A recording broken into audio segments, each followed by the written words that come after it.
নিয়ে আসবেন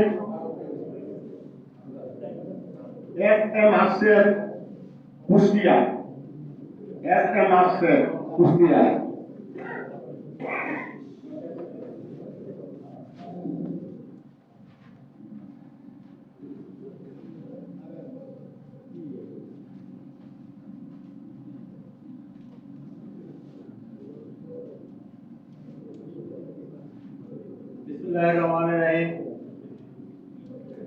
আজকে মহামুক্তি মহাদিবস বাংলাদেশ ফ্রিডম পার্টি মহামুক্তি মহাদিবস 50 বছরের পূর্তি উপলক্ষে প্রধান অতিথি এবং আজকের সভাপতি এবং স্থানীয় কমিটি ফ্রিডম পার্টির সারা বাংলাদেশের নেতা কর্মীরা আসসালামু আলাইকুম।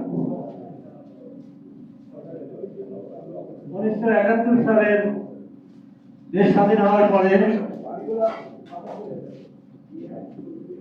যে সরকার প্রতিষ্ঠিত হয়েছিল এই জাতির উপরে দল পাথরের মতো থেকে বসেছিল, দুর্নীতি, অন্যায়, রাজধানী, ব্যাংক ডাকাতি, গণনারী হক, ছিনতাই সমস্ত কিছু করতে পারার সময় এদেশের মানুষ একটি বিপদের মধ্যে দিয়ে প্রবাহিত হচ্ছিল। জুলুমকারীদের হাত থেকে রক্ষা পাওয়ার জন্য মহান রাব্বুল আলামিনের দরবারে যখন ফরিয়াদ জানায়, ঠিক সেই সময় মহান রাব্বুল আলামিনের পক্ষ থেকে তারই ইশারায় 1975 সালের 15 আগস্ট সংগঠিত হয়েছিল। আর এই সংগঠিত এই বিপ্লবের মহানায়ক পরের ফারুক রহমান সেদিন সফলভাবে ওই বেমার মির্জাফর এবং ভারতের ওই যারা সরকারকে উৎখাত করেছিল এবং সেই উৎখাতের মধ্য দিয়ে বাংলাদেশে মানুষ মুক্তি পেয়েছিল। আর সেই মুক্তির আজকে 50 বছর। আর এই মুক্তি দেওয়ার পরে যে সরকারই আসুক বাংলাদেশে, এই 50 বছরে অনেকগুলি সরকার আসছে, সেই সরকারের প্রত্যেকটা সরকার এই 15 আগস্টের সুবিধা পেয়েছে এবং বিশেষ করে বিএনপি সরকার বেশি সুবিধা নিয়েছে।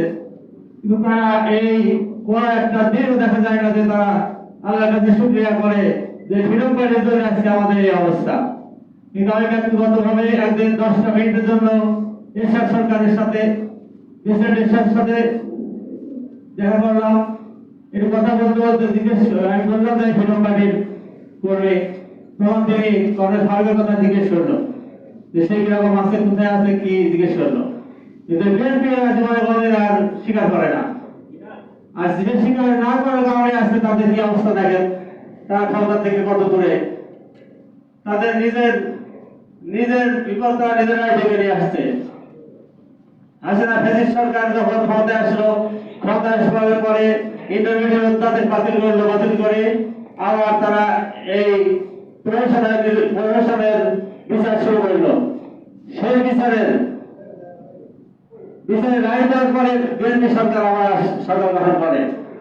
তারা একটি বাঙালি নির্বাচন নিয়ে আমাদের নেতারা অনেকবার গিয়েছে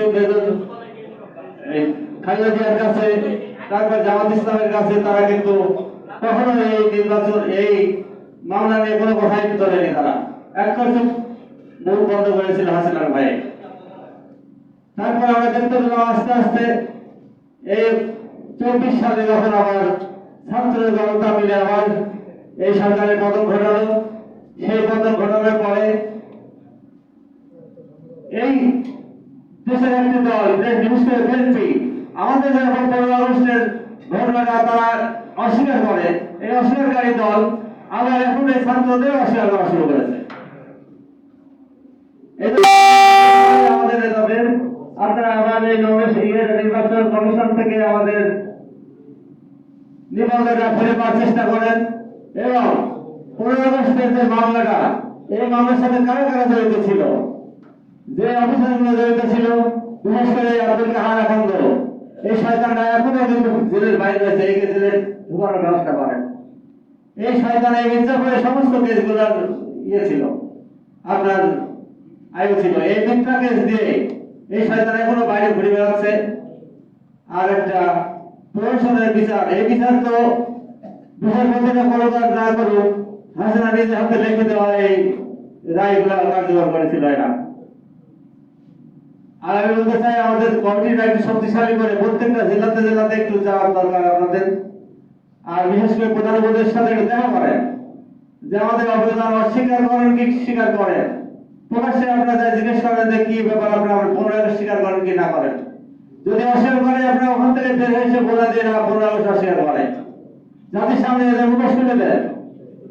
আর যারা পুনরায় বিরোধিতা করতেছে তাদের তাদের মুখোশ করে জনগণ জানুক যে এদের কি অবদান, বাংলাদেশের জন্য ভারতের কি অবদান, আর মেজর জিয়ার কি অবদান, এরশাদ সরকারের কি অবদান, এগুলো আপনারা একটু জানান। জানার পরে দেশের জনগণ যখন জানবে যে 15 আগস্টের জন্য বাংলাদেশের আজকে এই অবস্থা, এই এতদূর আসছে যে 15 আগস্টের কারণে। যদি 15 আগস্ট না ঘটনা ঘটতো তাহলে এই দেশে এখনো ভারতের গোলাম হয়ে পরিণত হয়ে থাকতো। আরেকটি কথা বলতে চাই, আমাদের ফারুক সাহেব বলে গিয়েছিল যে এমন একটা দিন আসবে যখন রাত 3টা-4টার সময় দেখতেছেন আপনার বাড়ির দরজায় খটখট করে বোমের আওয়াজ হচ্ছে। আপনি যখন সেই দরজা খুলে দেবেন, খুলে দিয়ে দেখতে পারবেন যে এমন একটা সেনাবাহিনী, সেই সেনাবাহিনীর ড্রেস আপনি চিনতে পারতেছেন না। সম্ভবত তিনি ভারতের সেনাবাহিনীর কথাই বলে গেছে যে এই সেনাবাহিনী আসে আপনার বাড়ি, যে তাজা ছেলে এই ছেলেগুলোকে কিন্তু ধরে চলে যাবে।